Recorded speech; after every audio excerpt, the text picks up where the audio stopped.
So we'll be giving our invited guests 5-10 minutes. We know we are the ones standing between people and their lunch, but it's also quite important to listen and hear the wisdom that you'll be sharing with us. Our first speaker will be Professor Makau Mutua, who is the former dean at SUNY Buffalo Law School, the State University of New York, where he's a distinguished professor and the Margaret Wong Professor, a title that succeeded his tenure at the Floyd H. and Hilda Hurst Faculty Scholar. He served as dean from 2007 to 2014, has been a professor at Buffalo since 1996. He teaches human rights, international law, and international business transactions. He served as the chair of the board of advisors of the Rome-based International Development Law Organization, IDLO, and chair of the board of directors of Kenya Human Rights Commission. He's been a visiting professor at Harvard Law School and the University of Iowa College of Law. He's most known for his wit, his charm, and most importantly, currently, being the main advisor or being the main person holding the position that may see the victims of those who have suffered since 2017 seeing some glimmer of hope. The people of Kenya are looking up to you, and the people of Kenya are hoping that you bring some guidance and some hope to the lives of those who feel quite disillusioned after all the events that have continuously been happening over the course of the different electoral periods. It is my distinguished honor to invite Professor Makau Mutua to address this plenary. Karibu sana.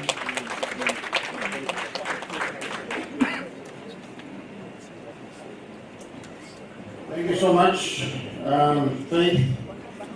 It's a great pleasure for me to be here in this august gathering. It's my first time actually to attend this conference. And I just want to say, first of all, that I've taught law for more than 30 years. And when I wake up in the morning, I always ask myself whether this is a noble profession. That is because of the complexity of the things that lawyers do in society. But just being here for the last 3 days, I can affirm that this is a noble profession. You've all been very inspiring to everyone, including to me. And I just want to say to Faith Odhiambo that, you lead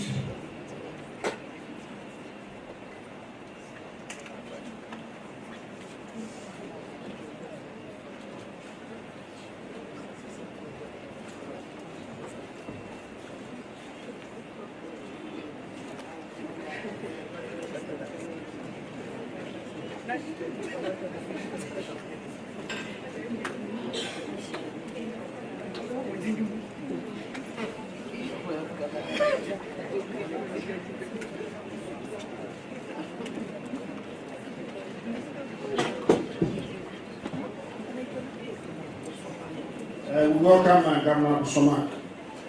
I wanted to say that to Faith, you lead not just with your head, but you lead with your heart. And while I do not want to essentialize women leadership, I think there is a way in which women perform governance that tends to be inclusive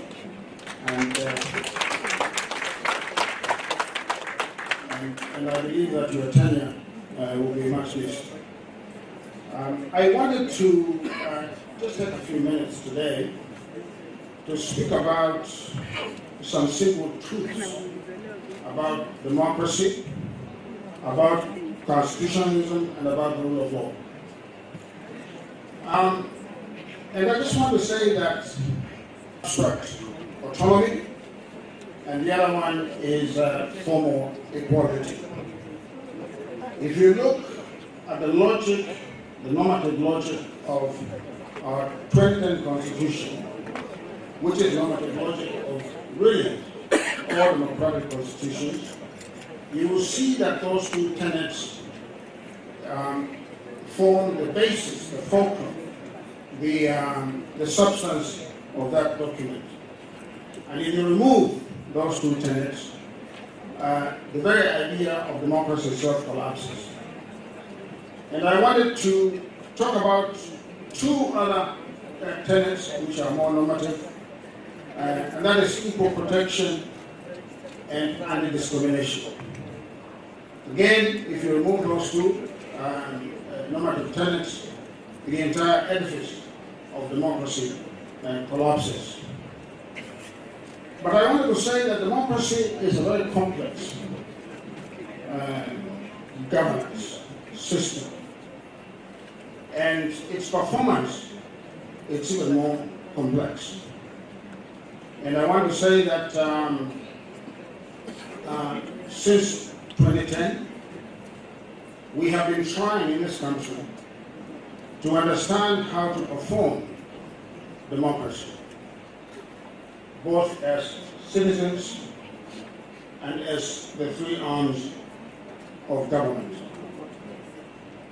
And I say that we've been trying to perform democracy, mostly failing, but sometimes succeeding. And so I've been asking myself, why is it that we have been mostly failing in our task of performing the processes of democracy? And the one thing I'm going to say is controversial, but I think it is true. And that is that democracy as we know it today, liberal democracy that is not native to our time. It is not native to our time. It's a normative system that we are trying to learn. And I would suggest that our humility is required as we try to learn this very complex system of governance. Because you can even see in some very serious countries, some established political democracies around the globe, you can see a lot of backsliding. Countries that have been democracies for more than 300 years. And this shows you how complex the system is. And so I wanted to talk in particular about the culture of democracy in these simple truths. And the first one that I could think of was a metaphor for the doctrine of separation of powers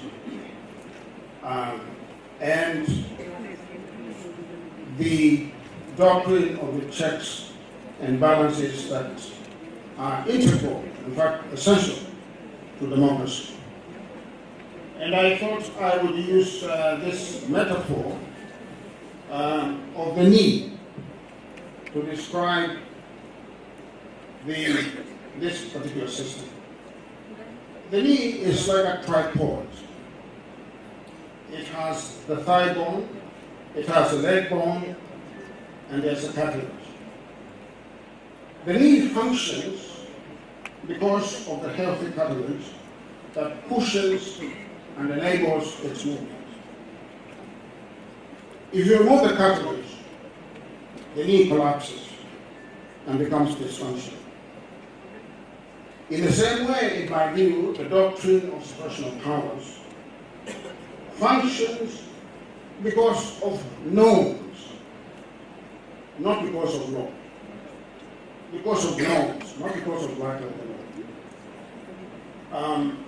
The black letter law itself is, of course, distilled from the norm. But the norm itself is the basis of the law.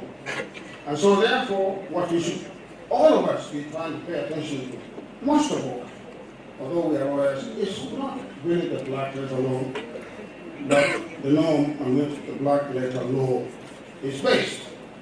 Because the black letter law, as we all know, can be an ass. When they say, the law is an ass, that's what we're talking about. The norm is the substance. The law may give you justice, but the norm will always give you justice.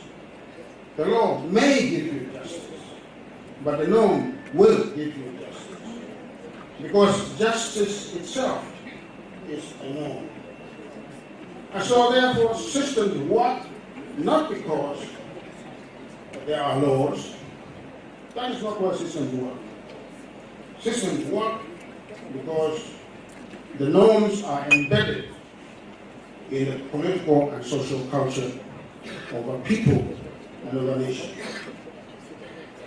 The rhythms and the terms of democracy require the socialization of those norms of governance that I'm talking about. The socialization of norms, not the socialization of the black letter law. Now, yesterday the Chief Justice was here and she talked at length about the relationship between the three arms of government. And I was tempted to say this, that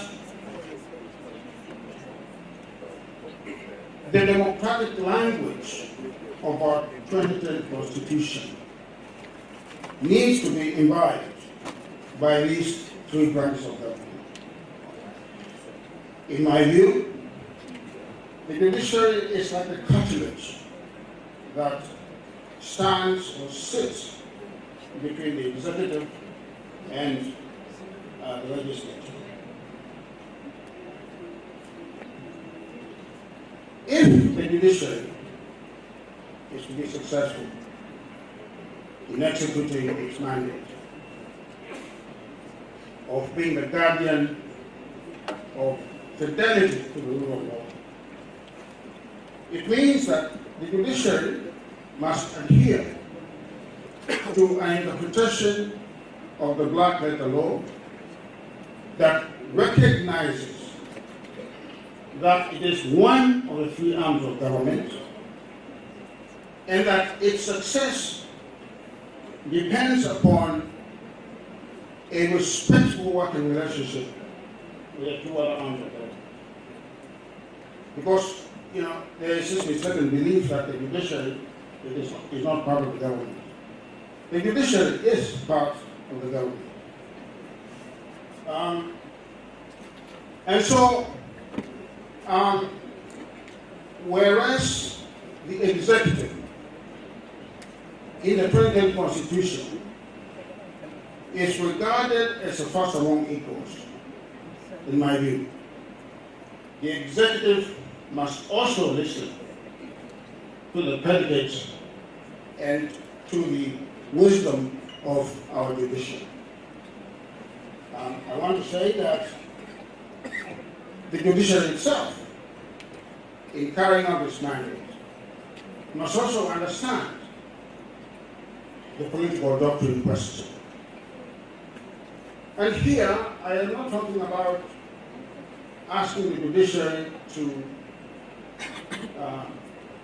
retract its mandate or kowtow to the executive.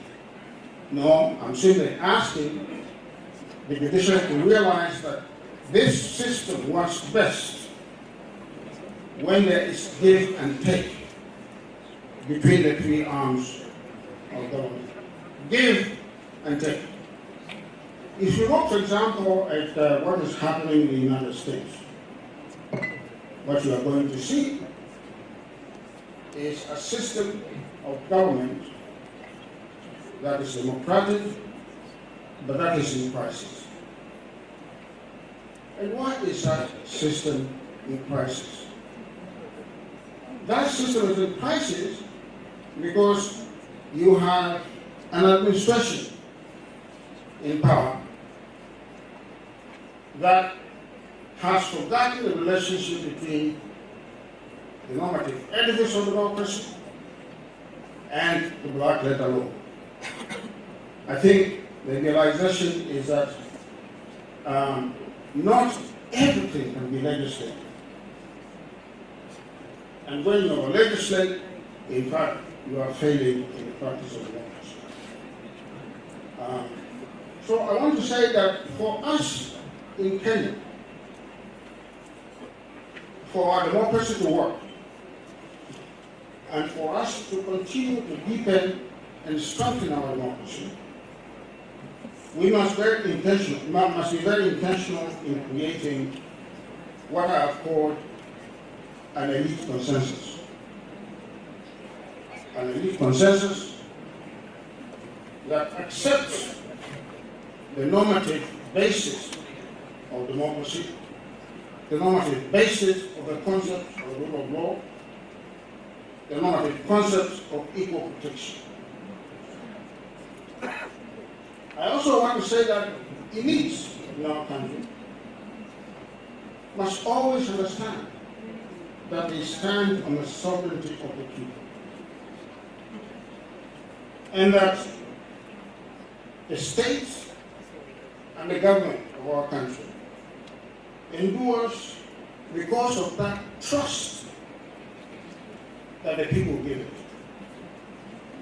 If you remove that element of the trust by the people in their government, then you cannot ensure the perpetual existence of the state. I just want to say that in the last several weeks, we have been discussing within the state some of the issues that have arisen since last year because of a sudden sense of restlessness in this country, and which boiled over on June 25th last year and continued to boil over until Sabasaba this year. As you all know, a lot of lives were lost. And I think I do not tell you a secret when I say that there is a measure of a trust deficit between the government and the people of this country. And one of the things I think that we have to do, not just the government, but also the people of this country, is to engage in a process of national healing. And someone has said, several times that there's only one country called Kenya, that if it collapses, that we will have no other place to go.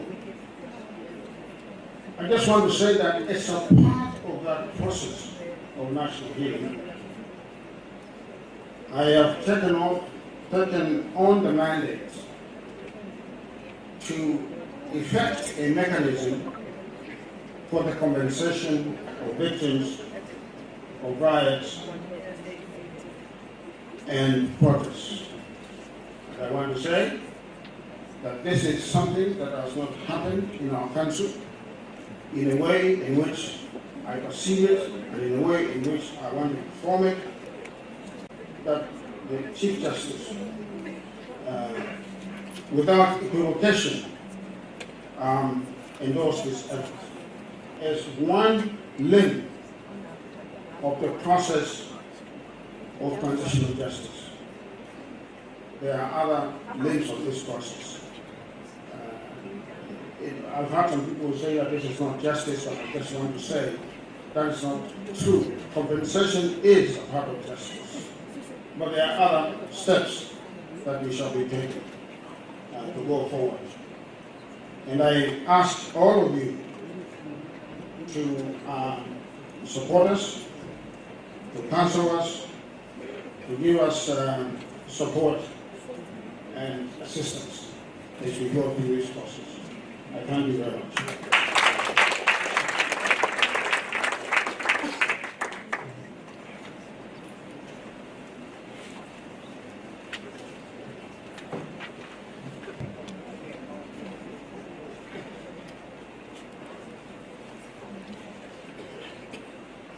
was the Vice President and Minister for Home Affairs between January 2008 and April 2013.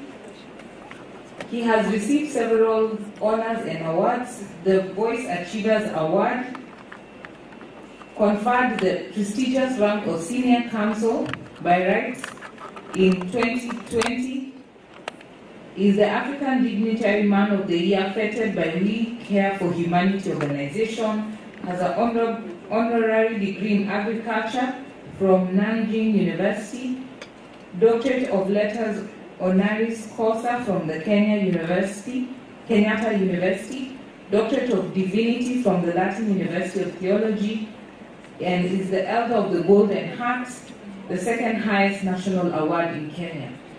He is feted as being a visionary leader with over 4 decades of experience in government, public service, and policy making, proven track record of implementing legal changes, promoting national unity, and advancing long-term social and economic development, international peace, and rule of law. He is known for his work in human rights, both locally, regionally, and internationally, recognized internationally for defending human rights and promoting peace conflict resolution through diplomacy. A pioneer in environmental conservation and gender equity, committed to upholding the rule of law and establishing a successful, inclusive, and egalitarian Kenyan nation. He is also known recently for appearing in several cases representing the Gen Zs and also fighting to uphold the rule of law. Please, let's put our hands together for Senior Kanjo. If you remember, he appeared also in a sitcom. He has many talents. Very good. Thank you. Wow. Madam President, distinguished friends on this side, and learned friends. Madam President, just for the record, it is an honor for me to be here as your advocate number 1056 of 1979. I actually missed being admitted in 1978 because I had to go for some postgraduate work in Cyprus. Otherwise, it would perhaps have given further meaning to what I'm just about to say. I've had my practicing certificate for the last 46 years, including when I served as our beloved country's 10th Vice President between 2008 and 2013. So there's been no break, even as Vice President. I just took up, and I want to advise those of us in public service, please don't give up your practice. That is your fallback position. If you become, even if you become like my friend Macau, some advisor.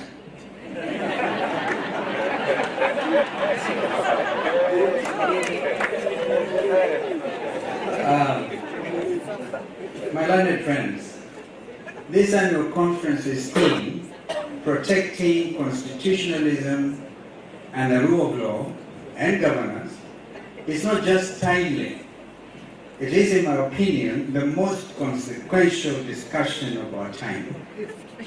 Yesterday, Chief Justice Martha Koome, Madam President Faith Odhiambo, Professor Migaya Ketch delivered such powerful speeches that should have shaken anyone listening in this room and Stream B, as well as those watching from the outside, including the current leadership, in my opinion. Following Chief Justice Koome's observation that the work we do as a position is constitutional, yet the work we do is actually not in the Constitution. Allow me to contribute to this conversation. Learned friends, 2024-2025 is a case study of state repression, unlike anything experienced in our country's 22 to 62 years of independence. And please prepare yourselves to hear things you have not heard before from this podium, because I'm just exercising my role as Madam Chief Justice from say, the opposition. And we call it, we just have to say it as it is for the sake of this wonderful nation. The open daylight abductions, the public beatings and maiming of young Kenyans innocently protested the growth of Haiti-style militia groups with caches of small arms and light weapons, terrorizing Kenyans and looting businesses under the police supervision and protection. This reads like a blockbuster film. However, it is hardly an imaginative or artistic script that awaits performers to bring it to life on our screens. This is the current state of the nation, in which repression, tyranny, and flagrant contempt for the rule of law threaten to pervade and infect the country's soul. Members of the bar receive calls every day and night from shocked and frantic relatives looking for abducted Kenyans, most of whom are under 30. Their crime was using social media to openly voice their shock, their rage, and incredulity of a renegade state, because it exercised the fundamental liberties guaranteed under Constitution 2010, and more specifically, as you all know, Article 37 of the Constitution. They are regarded like terrorists and charged under the Prevention of Terrorism Act, POTA, and persecuted like criminals. Not long ago, a few young Kenyans came to my office and spent time narrating their traumatic experiences with abduction and torture to me. Despite what they went through, the physical and mental torture each of them endured, and their fears that death was just a minute away, they all spoke confidently about one thing: their faith in our Constitution to rescue not only them, but also the others who are in cages with them. It is that faith in the sanctity and supremacy of our Constitution that protects Kenya from becoming a failed state. Whether it's a state capture of parliament and of state agencies, when elements of the church and sections of the opposition have been compromised to look the other way, it is you, the Law Society of Kenya, who have held fast. You have become a beacon of conscience for the country in such perilous times. You responded to distress calls at all hours and volunteered your services. You, Madam President, would even place a call saying, we need a senior counsel to at least appear in Melamani, because we have to be there to stand with you. It has been said from this podium that you have performed well. But in my honest opinion, you have exceeded everybody's expectation. You and your able team. Never mind if your vice chair was seen campaigning here. Please forgive him. I've appeared with Kabata in committee, that prison, the anti-terrorism court, just next to committee maximum prison, in order to give these young Kenyans, put in them fear of their lives, so they will never again want to take into consideration their liberties under the Constitution. As united opposition, we have also taken firm and decisive action because we're saying enough is enough. I heard President Ruto say enough is enough in another context. I want to tell you that one of the things that President Ruto has done is to call for a joint PG, parliamentary group meeting, between ODM and UDA. It is within their right to do so. But let them be distant. If indeed I see the Secretary General of ODM here, Senator Sifuna, if indeed you attend that meeting at State House on Monday, for the love of this country and good order and governance, and the supremacy of our institutions. We just had Professor Macau give a very good lecture on the separation of powers. And I've actually said Parliament itself is under state capture.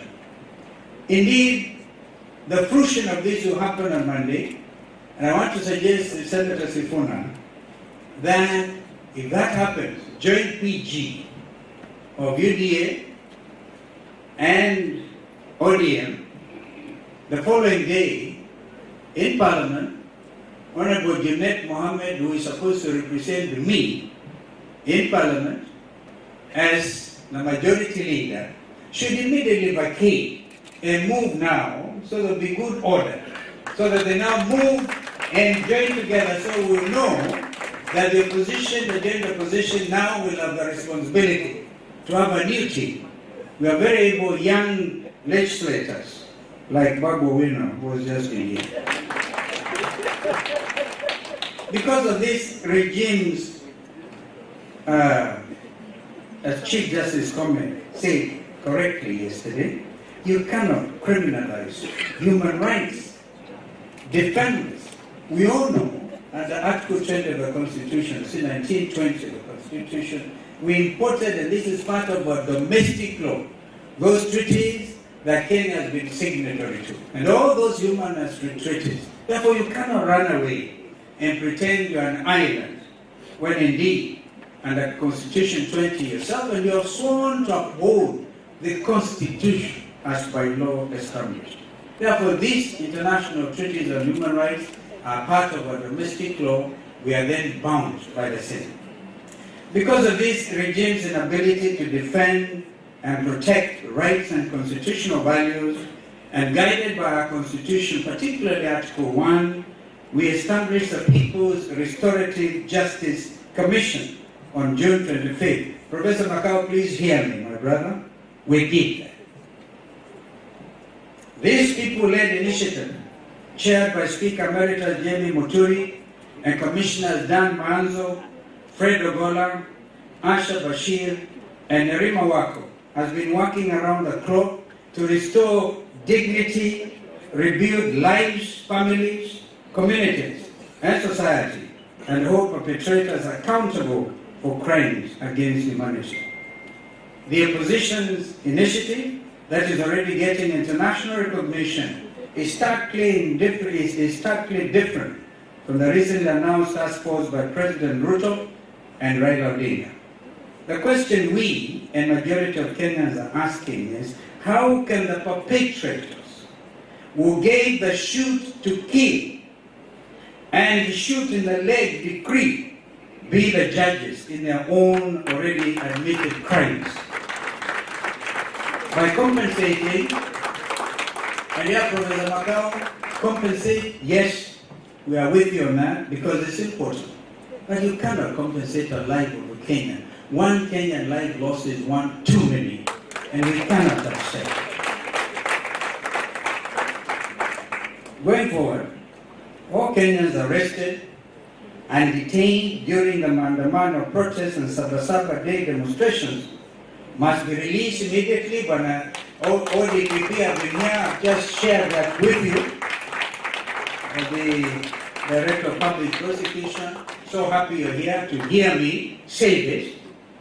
As your colleague in the profession, we are saying that all these demonstrators, we call them actually prisoners of conscience. They have to be released immediately and unconditionally. A lot of them are out on bail terms. Thank you again, Madam President. You work very hard. And all those advocates who gave their pro bono services to at least have these young men and women go back to their parents, we really congratulate you. This includes all those who are dragged through the anti-terrorism court and treated like terrorists. But we know the purpose, Parliament's intention in enacting, I think in 2012 or 2015, Porter Prevention of Terrorism Act. They didn't imagine. They were looking at transnational criminals like Al-Qaeda and Al-Shabaab. Now you get these young Kenyans and you take them there and you really put the fear of God in there, I can tell you end up hardening them. And I can tell you they're very committed to making sure that their country is given back to them. Remember the Gen Zs. Friends, today more than ever, I'm reminded of Brutus' words to Cassius in William Shakespeare's play, Julius Caesar, Act 4. And I paraphrase, I think I will just quote it because it's so opportune, even as you look at the Indian Ocean from this place. It's a beautiful place. I don't know how many of us know that our sea, our coastline, is one of the best anywhere in the world. And I can tell you the southern sea, for example, the Diani area, amazing beauty. But therefore, remind you, and Julius Caesar, Act 4, that there is a tide in the affairs of men, which taken with the flood, leads them to fortune, omitted, all the voyage of their life is bound in shallows and in miseries. I would actually want to add to conclude that, and on such a full sea, that's what we are, Kenya, on such a full sea, are we now afloat. And we must take the current when it serves, or lose our ventures, is an issue. End of quote. Time, ladies and gentlemen, dear colleagues, learned friends, is extremely of the essence. It is important,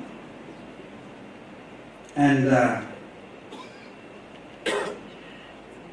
we have to come to the rescue of this nation from a regime actively determined to suspend our hard-fought constitution. The law is not just an instrument of order. It is a covenant of justice. If we are not vigilant, our constitution shall be eroded and Kenya's present and future will be undermined. Kenya cannot succeed without a vigilant law, cannot succeed without a principled political class willing to defend our independence. If we lose the law, we lose the nation.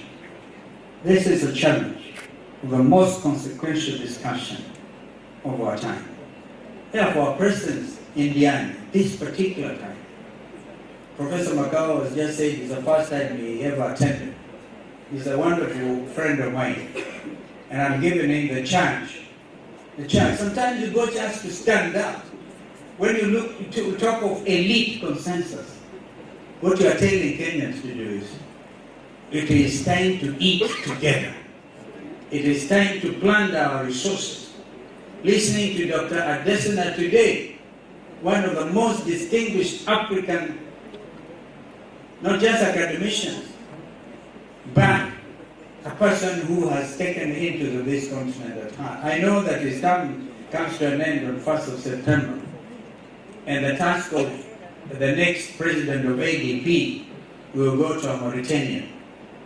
I've just come from Abidjan, and I've seen some of the wonderful work the African Development Bank has been able to do. But when it comes to procurement, look at the slow pace of what is happening between Vanga, for example, from Bagamoyo in Tanzania to Malindi. This is a project that has been funded by the African Development Bank. We really owe it to this great mind who has spoken to us today. And in fact, as Feda said, you're going to end up your tour of duty on a very high note. Because as learned colleagues, we need to hear this kind of truth. That the Thika Superhighway, for example, people believe it was done by the Chinese, but I was there when Professor Adesina and President Kibaki launched the Thika Superhighway, and the money came from the African Development Bank. But who were the contractors, and how are they contracted? Even now, what is happening between Bagamoyo and Malindi? Very slow pace of implementation. We have to rise together. I know myself, I have no doubt in my mind that this audience that I've been part of since the last 2 days is the most important audience. If the Law Society of Kenya drops a ball, we have no country. Therefore, faith, continue to keep faith and hope And let us continue to hope and fight. It is going to be the kind of fight you never know. For example, today, the High Court, and I really actually think the last line of defense, our courts of justice, Justice Lenaula, who even one time talked about interference with e-filing. Can you imagine? During the impeachment.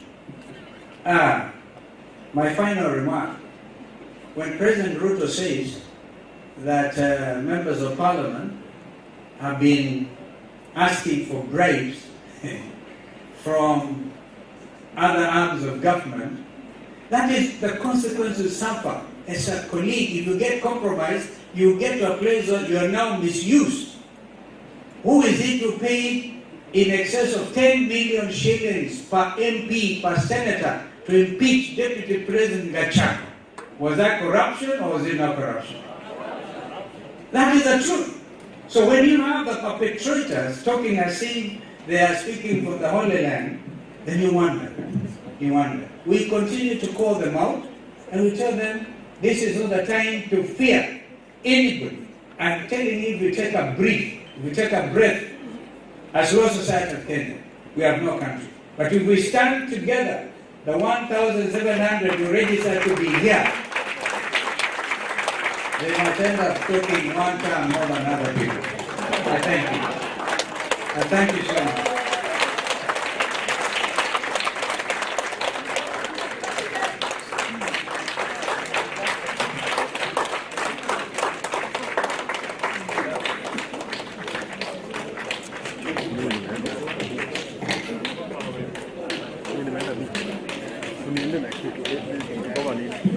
Our next speaker is the Honorable Super Senator of Nairobi County, Edwin CBS. He started his political career in 2013 and has steadily grown to become the Senator of Nairobi City after being elected in 2022 general elections. The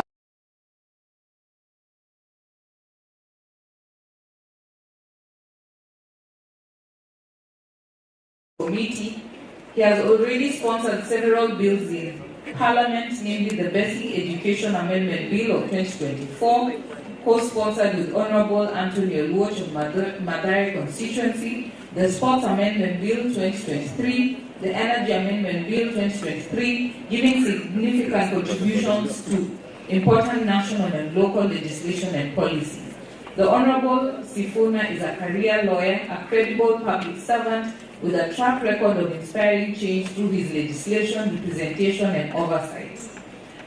I have so many accolades, but I can say without a doubt he's remembered in LSK for being instrumental to change at the Law Society through the Okoa LSK lobby, which brought power, accountability, and surplus back to the membership.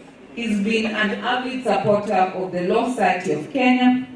I can say actively in my life in council, he has always come through and he has always been quite supportive. And so it's my great honor to invite supporter of the Gen Zs, injector of injectors, a person who speaks truth to power with humor, wit, and great charm. I invite you, Honorable Sifuna.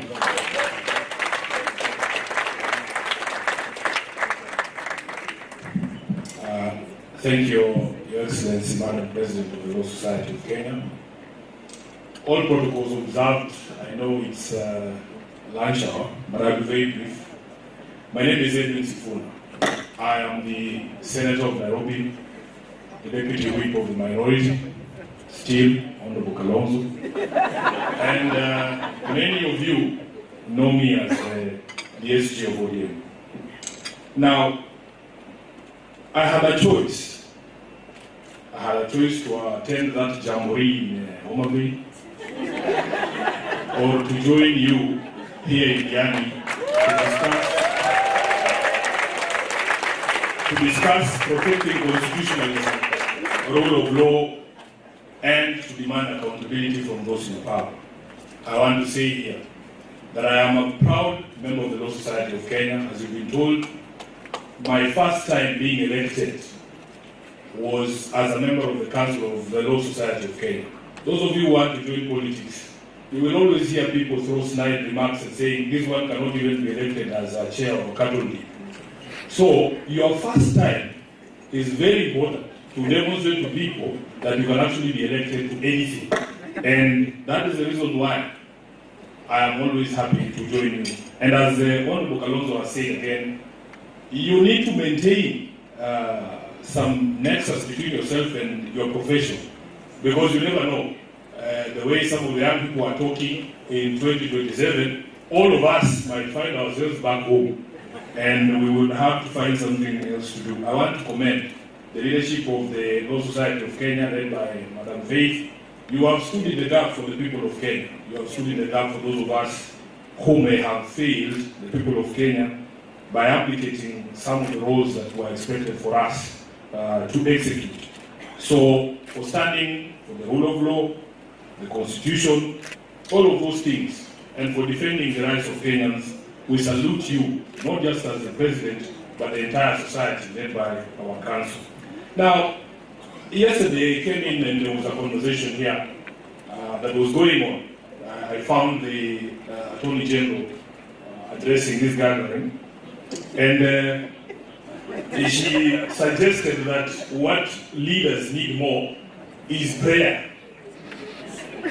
I am not discounting the value of prayer, but if you are put in a position of advice, the most critical thing you need to do for your leadership is to give them the proper advice. These council members here are supposed to give good and proper advice to the President of the Law Society of Kenya. The Attorney General is supposed to give proper advice to the President. And the murmurs you are hearing in the hall is because many of us at the back there were shouting, you are preaching to the choir. The people who need that advice are not these lawyers. We know what the law is. We know what anticipatory bail means. The person you are supposed to be speaking to is your boss, because he's the one who doesn't know what anticipatory bail is. So, I hope she understands.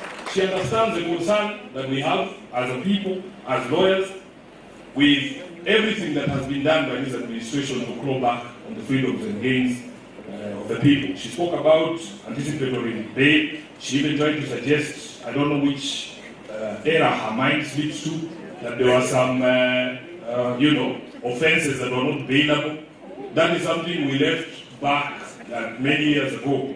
And I hope she would also address herself to this thing of Kamata Fridays and pre-trial detention applications by the Office of the Director of Public Prosecution here, which is being used by the Director of Public Prosecution. My understanding of your role, I think it is Article 157, that in the execution of your duties under the Constitution, you must have regard to two things: the public interest in the administration of justice and the need to prevent and or avoid abuse of the legal process.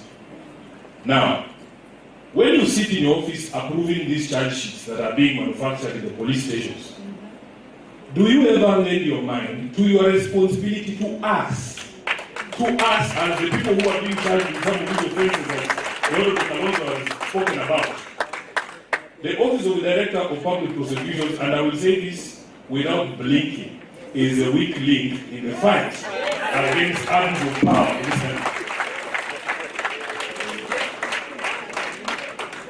You have a responsibility, when you are approving that charge sheet, to remember that it is you to prevent abuse of power and process in this country. So, we are here to call you out as well and tell you we are not very happy. The Chief Justice of this Republic gave us a history of these rights. You know, people always forget that everything that has been put in the Constitution is drawn out of the experience of Kenyans with previous regimes. There is an experience which, in fact, I always refer people to the CKRC report. You will understand them why. Why are these things framed in the manner that they are framed in the current Constitution? So, I always go back. If you want to understand the frame of mind of Kenyans, why they say the DPP needs to also prevent abuse of process. Because there was a prosecutor called Bernard Chunga Everybody remembers Benatuna. Maybe the other ones may not remember. Yeah.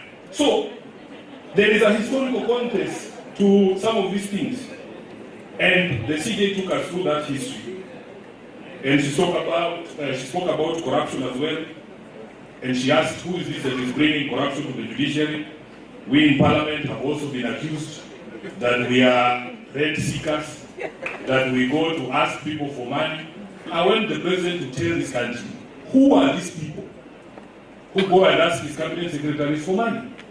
They are his cabinet secretaries. Who are these people that ask governors for money? Let them tell us.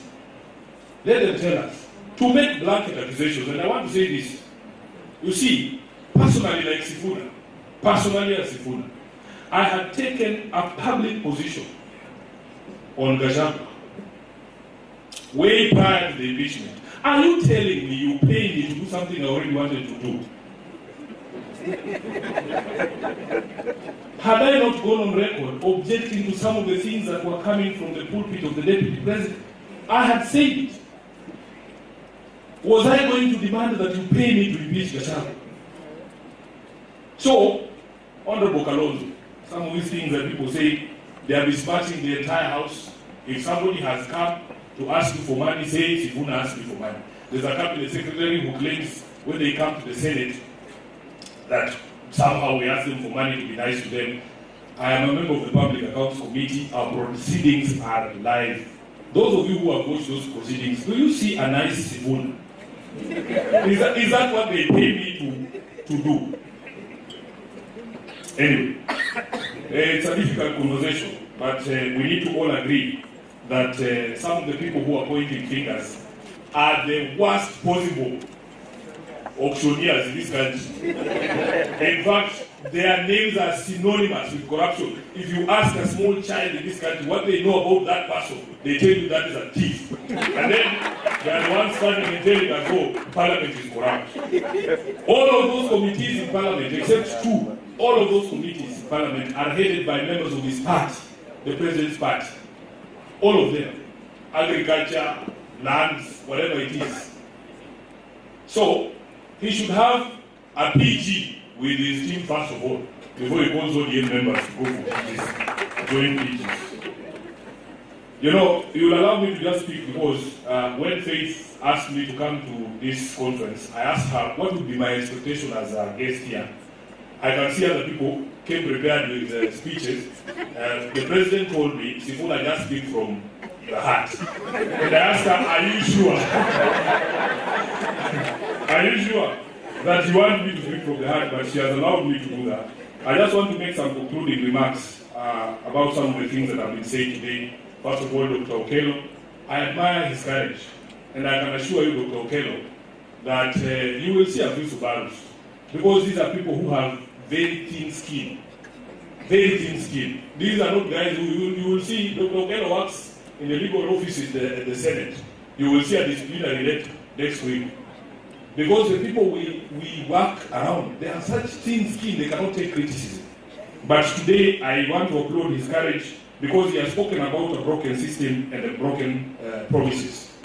When we look at the, you see, for me, the solution is very simple. Kenyans must go back to ask themselves, what sort of government did we want? What sort of government did we want? And I've made it clear that all these people who talk about shiny things, railways from here to Malaba, how many markets we are constructing, those are not the people we are looking for. The aspirations of Kenyans as far as government is concerned will be found in the preamble of the Constitution. It talks about an aspiration by all Kenyans for a government based on the essential values of human rights, equality, freedom, democracy, social justice, and rule of law. So all of these people who are claiming they want home government in 2027, if you do not fit that mold of those 6 essential values, please, we are not what we are looking for. Are we together? Yes. There is already a manifesto. There is already a blueprint for the government we want to establish. No roads, no markets, freedom, respect for humanity, for human rights, respect for democracy, social justice and rule of law. Honorable Kalonzo, I am a believer in separation of powers. I have refused to go to the seat of the executive, and this is one of the criticisms I hope the CJ will share. One of my criticisms of her is that sometimes she forgets that she is a head of an institution, and you must protect the image of that institution. Don't allow yourself, even perception, don't allow the perception that you are subservient to the head of state. Don't go to his house. That's what I'm saying. Don't go to his house. If you have to meet as a head of government, choose a place where that physical separation, Honorable Kalonzo, between the two arms of government can be maintained. And that is the reason why Sifuna does not go to State House. And by the way, constitutionally, I am the supervisor of the executive. They come to me, I don't go to them. I am a believer in the rule of law, and I will tell you a story. Recently, there was a governor who was brought before the Senate for impeachment. If you look at those impeachment charges, all of them originated from the County Public Accounts Committee where I sit. All of them, including the hiring of more than 60 advisors and so on and so forth. They originated from a session of the County Public Accounts Committee. I was in that session. So, I believe in those charges. But there is a High Court sitting somewhere in, I think it was Mary, that has said all the proceedings in the county assembly are null and void. It's not that I don't believe in the charges, but I am a lawyer, I am an advocate, I swore an oath. In fact, the judge in that case was so gracious as to say they were not going to stop the proceedings in the Senate, they are leaving it to us to exercise our minds on the space of constitutional institutions and the respect for the rule of law. What do you think Sifuna does? Yes, we say you can argue whether the order is flawed, and I saw some of my senior colleagues in the profession coming and telling us that there are actually orders that we can ignore. Can you believe it? Can you believe it?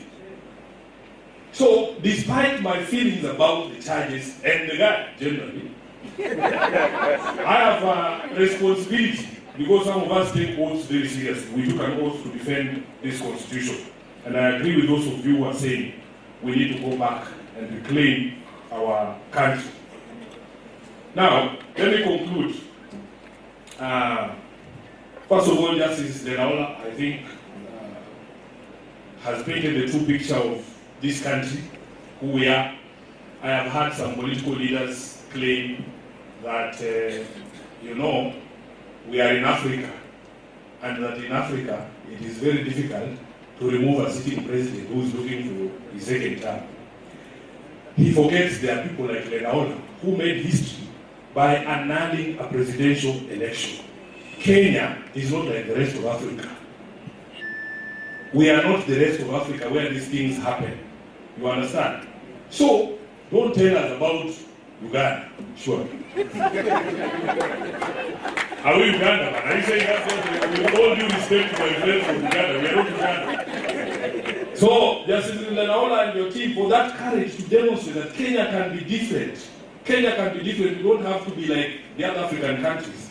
We want to remind these people that on the day that Kenyans speak, all this bravado you see, the Senior Counsel of Mugai, the good thing with me, I have the benefit of being in the exact same position that the people are in power, who are in power now, are in. We were the ones making all those statements of bravado, gifted, and putting up brave faces saying, oh, tutakuja tufanyie gosho moja, wacha azunguke, sisi tukiingia mambo itakuwa tofauti. They are in the exact same position. We have been there, saying, oh, this is Boyat, the Yaz, people are deep state. What the experience of 2022 taught me is that you, as the voters, are more powerful than these people actually imagine. You are more powerful. And never see that power. Never see that power. I have every confidence that when Kenyans express themselves, there is nobody who is going to be able to overturn the will of the people. Lastly, before we go, we're being told, Honorable Kalonzo, we must be brave, we must be bold. Saving a nation, this is like an existential fight. for this very soul of this country. Saving a nation is not an easy task. We must be bold. The very people who ascended to power on the back of a slogan. A slogan. We were running around just saying hustler. Nobody ever understood what hustler means. Those same people are saying we cannot do the very same and go on a slogan. One word. Say it yourself. Asante sana.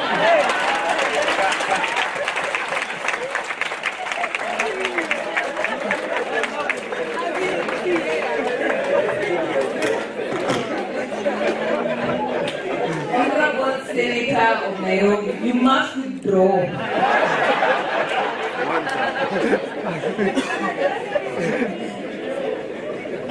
I know the temperatures have risen, but now it's time for the yellow pages, but also a surprise. The Honorable Governor of Mombasa deemed it that it's quite important to come and see us and speak to us as members of the bar. He wants to give us a bit of advertising to entice us why this convening should move to his county. The fact that he's come here is already